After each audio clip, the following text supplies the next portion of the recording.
김서령이라는 작가가 쓴 외로운 사람끼리 배추적을 먹었다라는 책이 있습니다.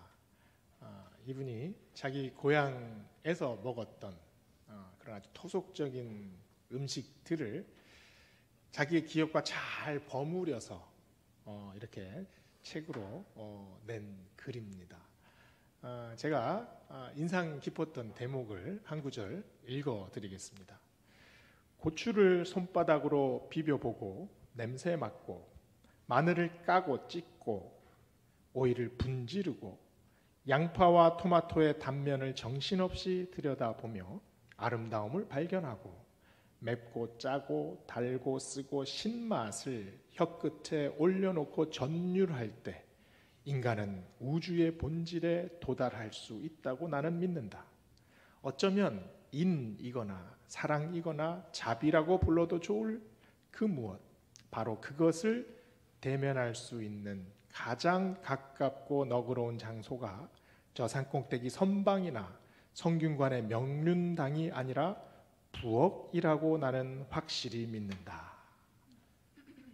부엌이라는 공간은 아주 작고 어두운 공간이죠.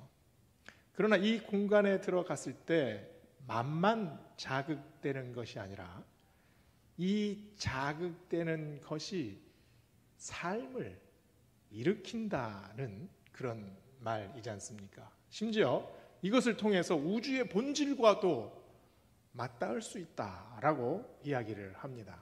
참으로 의미심장한 말인 것 같습니다. 먹고 마시고 맛보는 것은 감각만을 자극하지 않지요.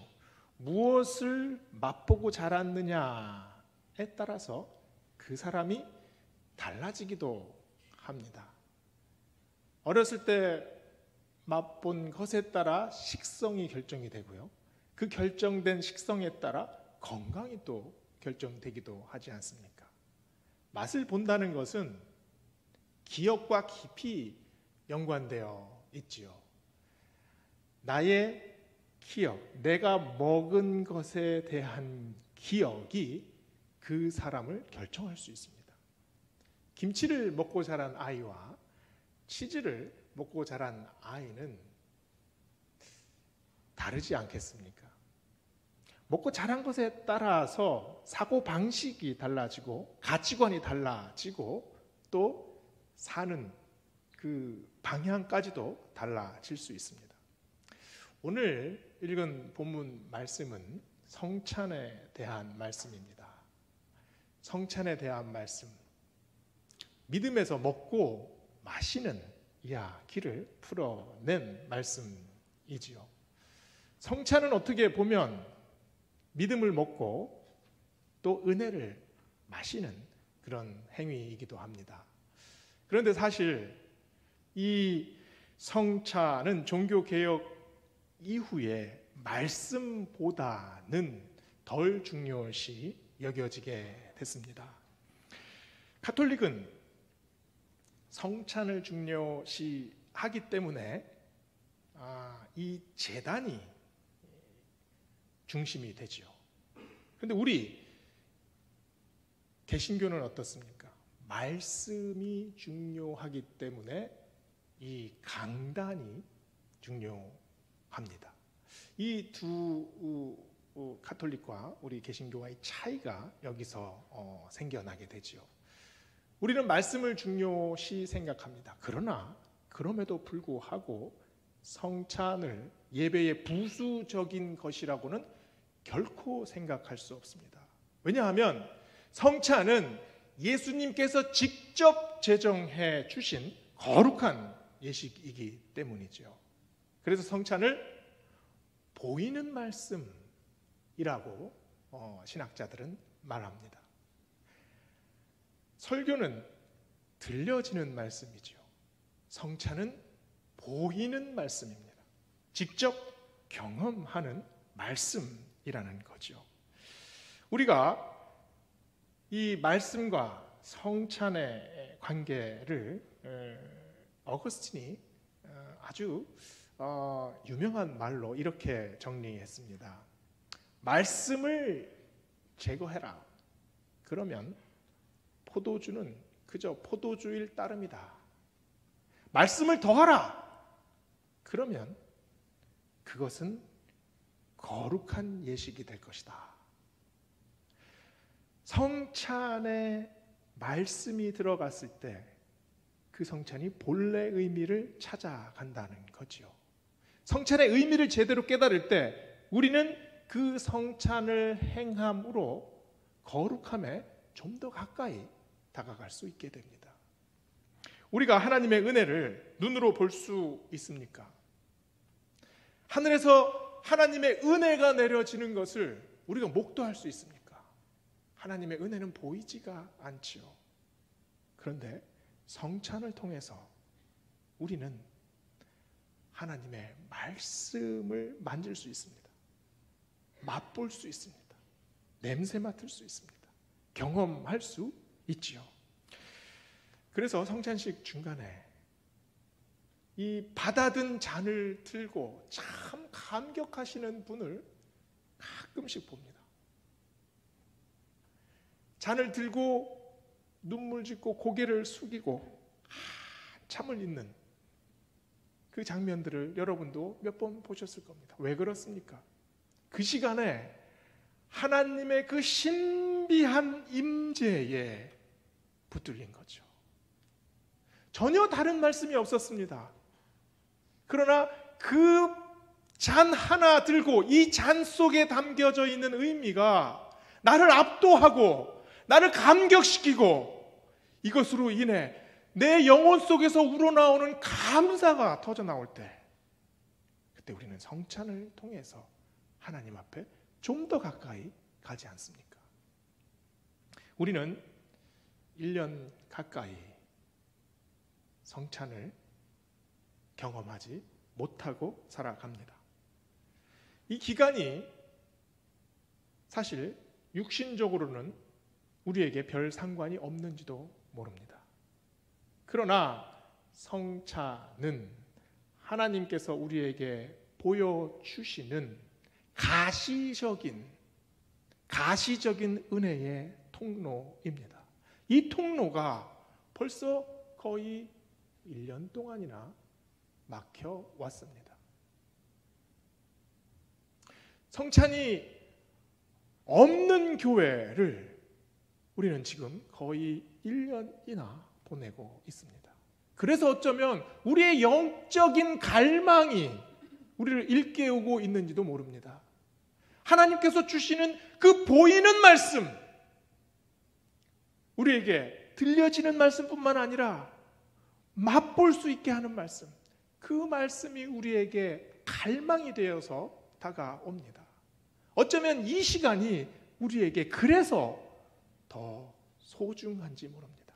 성찬의 소중함을 우리가 다시 깨달아가지 않습니까? 루터가 쓴 유명한 논문 중에 교회의 바벨론 포로라는 논문이 있습니다. 이 논문의 요지는 성찬이 가톨릭에 의해서 포로당했다라는 의미입니다. 이스라엘 백성들이 바벨론 포로로 끌려가서 바벨론에 있으면서 성전에서 예배드리지 못했죠. 이와 마찬가지로 성찬이 가톨릭에 의해서 왜곡되어졌다라는 것을 신랄하게 비판하는 논문입니다. 사실 이 논문에 보면 중세 때의 가톨릭의 성찬은 참으로 이상했습니다. 우리는 성찬을 나눌 때에 이 떡과 포도주를 다 같이 나눠 먹고 마시지 않습니까? 그런데 중세 때는 교인들은 떡만 먹을 수 있었습니다. 오직 사제들만 포도주를 마실 수가 있었죠. 그리고 성찬에서 집례되는 그 용어는 온통 라틴어 투성이었습니다. 그래서 교인들이 무슨 말인지도 모르고 그 성찬 예식에 그냥 멍하니 서 있는 거지요. 바로 이러한 점들을 들어서 루터는 성찬이 포로되었다, 성찬이 감금되었다라고 말을 하는 거지요. 루터는 가톨릭이 성찬을 희생 제물로 봤다는 점을 또한 비판합니다. 가톨릭에서는 화채설이라고 하죠. 그 떡을 받는 순간 이 떡이 예수 그리스도의 살로 즉시 변한다고 믿습니다. 가톨릭에서는 잔을 받았을 때 이 잔이 예수 그리스도의 피로 그 자리에서 변한다고 믿습니다. 그런데 이 예수 그리스도의 살과 피를 그 자리에서 함께 제사 지내는 것이 성찬이다. 이것이 가톨릭의 성찬 신학입니다. 루터는 이 점을 강하게 비판합니다. 예수 그리스도는 단번에 희생되어지신 분이다. 그 희생을 재현할 수는 없다는 말이죠. 성찬은 제사가 아닙니다. 성찬은 하나님께서 우리에게 부어주시는 은혜지요. 성찬은 오로지 위에서 아래로 향하는 은혜이지 아래에서 위로 올려드리는 어떤 정성 같은 것이 아닙니다. 아무튼 루터는 바벨론 포로가 되어 있다는 성찬을 통해서 종교개혁의 시작을 알렸습니다. 어쩌면 우리가 이 루터의 논문을 생각을 하면서 지금 우리가 어쩌면 우리의 성찬이 바벨론의 포로로 잡혀 있는 형국이 아닌가 이런 생각을 해봅니다. 함께 성찬을 나누고 싶습니다. 성찬의 자리에 나아가고 싶습니다. 그 은혜를 다시 경험하고 싶습니다. 그러나 그 성찬을 우리가 지금 중단할 수밖에 없는 그런 상황에 놓여 있지 않습니까? 우리의 기도가 어떻게 되어야 하겠습니까? 하나님, 듣는 말씀뿐만 아니라 이제 만지는 말씀, 맛보는 말씀, 또 우리가 직접 우리의 오감을 통해서 경험하는 말씀, 그 말씀을 하루속히 우리에게 내려주시옵소서. 다시 한번 그 은혜 속으로 들어가길 원합니다. 우리의 기도가 이렇게 돼야 되지 않겠습니까? 성찬의 예식을 간절히 기다리며 우리가 생각해야 할 성찬의 의미가 있습니다. 성찬의 의미는 예수님께서 말씀하신 것처럼 기념입니다. 예수님께서 말씀하셨죠. 떡을 뗄 때마다, 이 잔을 마실 때마다 나를 기념하라. 이 기념하라라는 의미, 헬라어로 보면 아남네시스라는 단어를 씁니다. 이 단어는 기억하라라는 말과 유사합니다. 그래서 이 기념하라, 기억하라를 사람들은 멀리 있는 과거의 것을 마치 손을 더듬더듬거리며 잘 생각나지 않는 기억을 소환해야 되는 것처럼 느끼는 분들이 많이 있습니다. 그러나 오늘 말씀에 나오는 이 아남네시스, 기념하라라는 뜻은 멀리 있는 기억을 얘기하는 것이 아닙니다. 섬광처럼 번쩍이는 기억, 절대 잊혀질 수 없는 기억, 내 삶 속에 완전히 각인되어 있는 기억, 그 기억을 기념하라는 말씀입니다. 우리의 기억은 다양한 기억이 있죠. 가장 강렬한, 또 가장 원초적이고 원형적인 기억이 있다면 어떤 기억이 있겠습니까? 그 기억은 잊혀진 기억이고 동시에 잊을 수 없는 기억입니다. 그런 기억이 어디에 있을까요? 어머니에 대한 기억 아니겠습니까? 우리가 막 태어나서 갓난아기였을 때 어머니는 이 아이의 전부였습니다. 이 아이의 온 세상이었습니다. 아이는 절대적으로 어머니를 사랑하지요. 어머니를 강렬하게 애착합니다. 그런데 그 갓난 아기 때 그 어머니를 우리가 기억할 수 있습니까? 기억을 못합니다. 잊었지요. 그러나 그게 잊혀진 기억입니까? 언제든 우리가 어머니를 떠올리면 바로 생각나는, 바로 느껴지는, 바로 알 수 있는 그런 기억이 어머니에 대한 기억 아닙니까? 가장 강렬한 기억은 어쩌면 잊혀진 기억이지만 잊을 수 없는 기억이기도 합니다. 성찬은 어쩌면 우리에게 이런 원초적인 기억으로 다가옵니다. 오늘 말씀에 보면 사도 바울은 주님에 대한 기억을 주님이 잡히시던 그날 밤으로 시작을 합니다. 요한복음 6장 56절을 보시면 주님께서 이렇게 말씀하셨습니다. 내 살을 먹고 내 피를 마시는 자는 내 안에 거하고 나도 그 안에 거하니 살아계신 아버지께서 나를 보내심에 내가 아버지로 인하여 사는 것 같이 나를 먹는 그 사람도 나를 인하여 살리라. 예수님은 왜 나의 살을 먹고 나의 피를 마시라고 말씀하셨을까요? 먹고 마시는 것에는 굉장한 상징이 있습니다. 나의 외부에 있는 떡과 포도주를 나의 중심으로 가져옵니다. 나의 중심으로 들어가게 되지요. 그때 이 떡과 포도주는 분해가 됩니다. 분해가 되면서 나의 일부로 변하지요. 그래서 예수님이 하신 말씀에 내 살을 먹고 내 피를 마시는 자는 내 안에 거하고 나도 그 안에 거한다 라고 말씀하시지 않습니까? 예수 그리스도의 살이 나의 살이 됩니다. 예수 그리스도의 피가 나의 피가 됩니다. 그건 어떤 의미이겠습니까? 내 삶의 형태가 예수 그리스도를 닮아가게 되는 거죠. 나의 인생의 목표와 내가 살아온 모든 길들이 한 방향으로 예수 그리스도를 향해 정리되어진다는 거죠. 그러면 그 살과 피는 어떤 살과 피입니까? 찢기신 살과 흘리신 피입니다.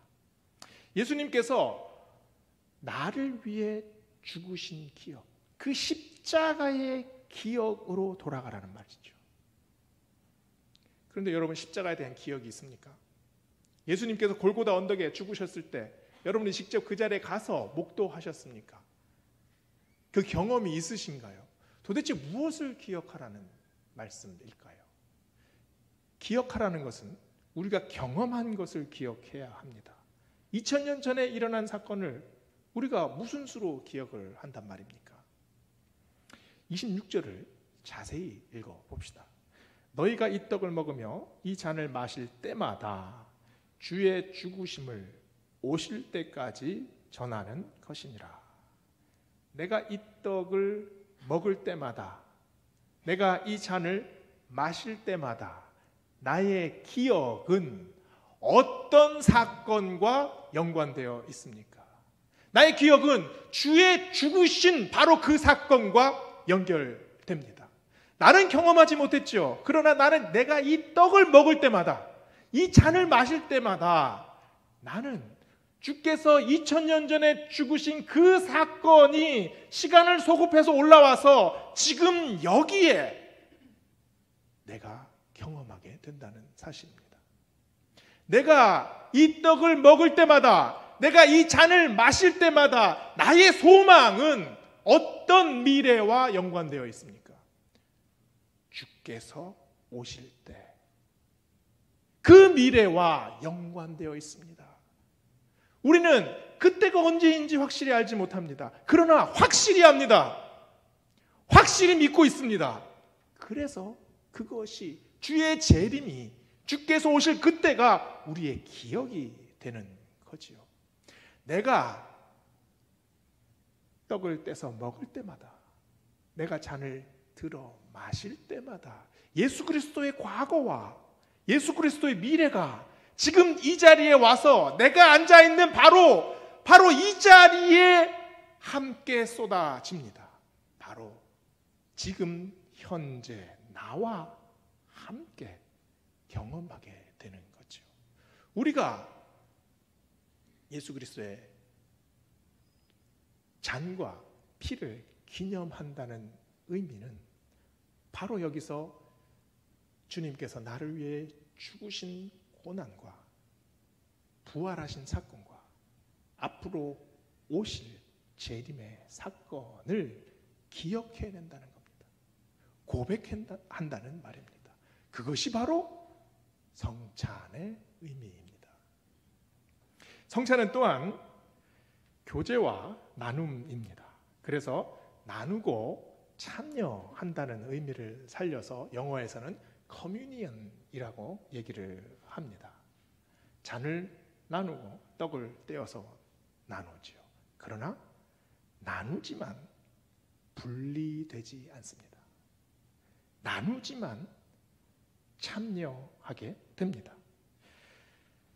여기에 성찬의 은혜가 드러나지요. 고린도전서 10장 16절 17절을 제가 읽어보면요, 우리가 축복하는 바 축복의 잔은 그리스도의 피에 참여함이 아니며 우리가 떼는 떡은 그리스도의 몸에 참여함이 아니냐.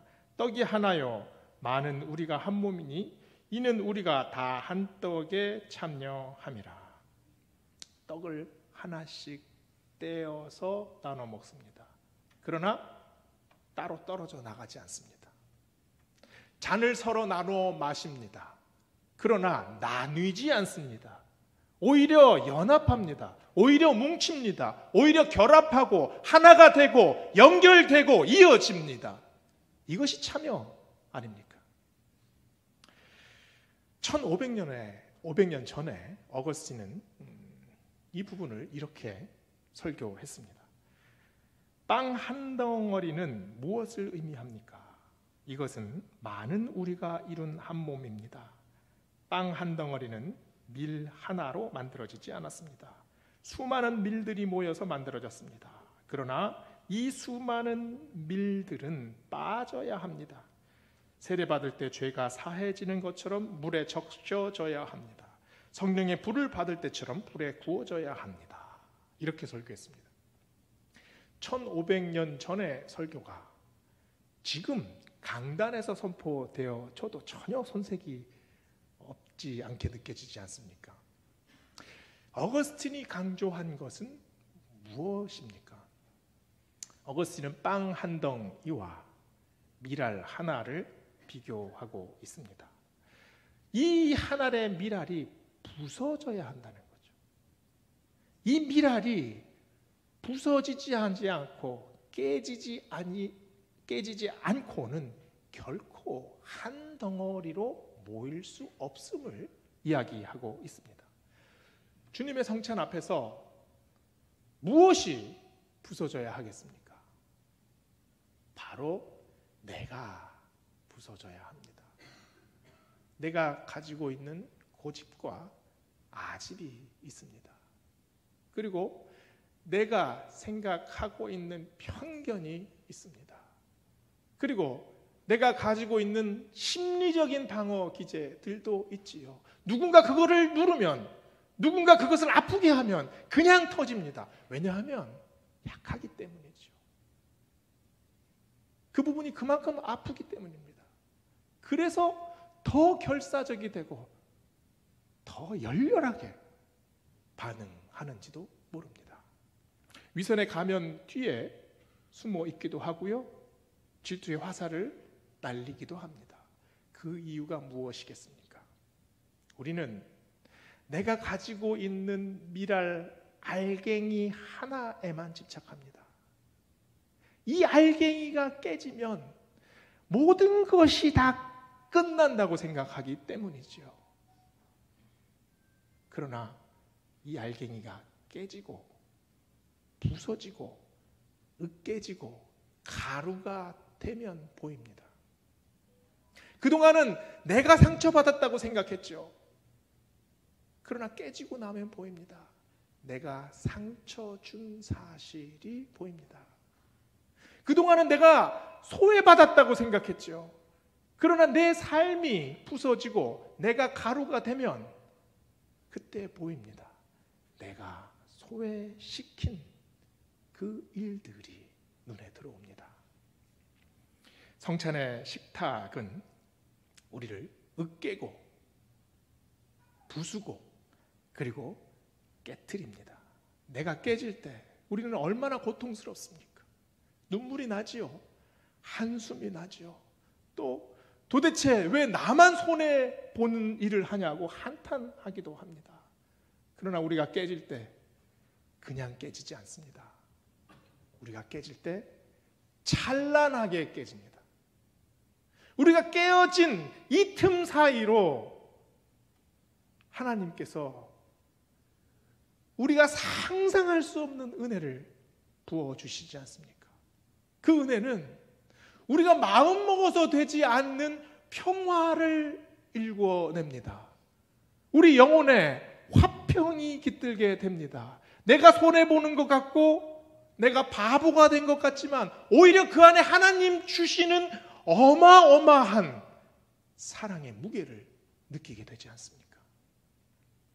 가루가 된 마음은 또 다른 가루를 만나지요. 가루가 된 그 가루들은 하나님의 그 거룩한 손에 의해서 섞입니다. 그리고 성령의 물이 부어지고요. 하나님은 이 가루들을 모아서 반죽을 만드십니다. 가루 하나하나는 절대 섞이지 않았지만 하나님께서 만져주시는 그 은혜의 손길에 잡히면 그 가루들이 하나가 됩니다. 뭉치게 됩니다. 서로 이해하게 됩니다. 용서하게 됩니다. 그리고 감싸 안게 됩니다. 그래서 한 덩어리가 됩니다.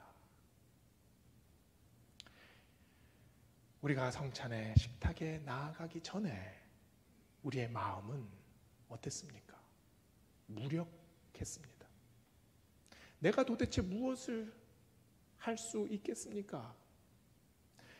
내 마음에 새겨진 이 상처를 도대체 내가 어떻게 해결할 수 있겠습니까? 내가 한 사람에게 어떤 위로를 줄 수가 있겠습니까? 내가 가진 능력이 이것밖에 안 되는데 내가 할 수 있는 것이 도대체 무엇입니까? 그러나 예수님께서 성찬을 베푸시던 그 시점이 언제였습니까? 주님께서 잡히시던 밤에, 그 밤에 성찬을 베풀어 주셨습니다. 그 밤은 어떤 밤입니까? 사랑하던 제자가 당신을 팔아 넘긴 그 밤입니다. 모든 제자들이 뒤도 안 돌아보고 순식간에 뿔뿔이 흩어졌던 그 밤입니다. 어떤 누구도 예수님 곁에 있어주지 않고 어떤 누구도 위로해 주지 않고 이제 다가오는 죽음 앞에 그 절대적인 고립 앞에 홀로 서 있던 바로 그 밤. 그 밤에 예수님께서는 무력감을 이기시고 두려움을 이기시고 그 암흑을 해치시고 우리에게 그 거룩한 예식을 보여주셨습니다. 우리 한 사람이 성찬 앞에 나가기 전에 우리의 부끄러움이 있습니다. 우리의 부족함이 있습니다. 그러나 우리로 하여금 은혜의 자리로 인도하게 하시는 분은 나의 능력이 아니지 않습니까? 우리의 자질이 아니지 않습니까? 오로지 하나님께서 붙들어 주실 때, 하나님께서 우리의 삶을 이어주실 때 우리는 하나가 될 수 있습니다. 우리가 외로울 때, 우리가 아플 때, 우리가 눈물 지을 때, 우리가 밤에 잠을 이루지 못할 때, 우리가 기진할 때, 우리가 절망 속에 헤매일 때, 그때 주님께서 우리에게 부어주십니다. 우리의 상처가 벌어져서 이 상처가 도저히 아물지 않겠다 생각할 때 그때 주님께서 거룩한 피를 그 상처 위에 부어주십니다. 갈라진 마음에 도저히 너무 아파서 견디지 못할 때 그때 주님께서 그 소중한 보혈의 피를 우리에게 흘려주십니다. 가슴에 뻥 뚫린 구멍이 있을 때 도저히 어떻게 이 공허함을 메울까 했을 때 주님이 그 살로 그 뻥 뚫린 구멍을 메꾸어 주십니다. 우리가 믿는 것이 무엇입니까? 성찬의 자리로 나아갈 때에 우리가 하는 것이 아니라 주님께서 우리를 붙잡아 주신다는 믿음입니다. 오늘 우리가 성찬을 고대합니다. 주님께서 우리에게 부어주신 은혜의 자리를 오랫동안 우리는 경험하지 못했습니다. 그러나 하나님께서 우리에게 다시 그 성찬의 은혜를 부어주실 줄 믿습니다. 그 믿음 가지고 또 우리가 이 험하고 어두운 세상을 살아가는 것 아니겠습니까? 하나님이 붙잡아 주시고 하나님이 이끌어 주십니다. 기도하시겠습니다.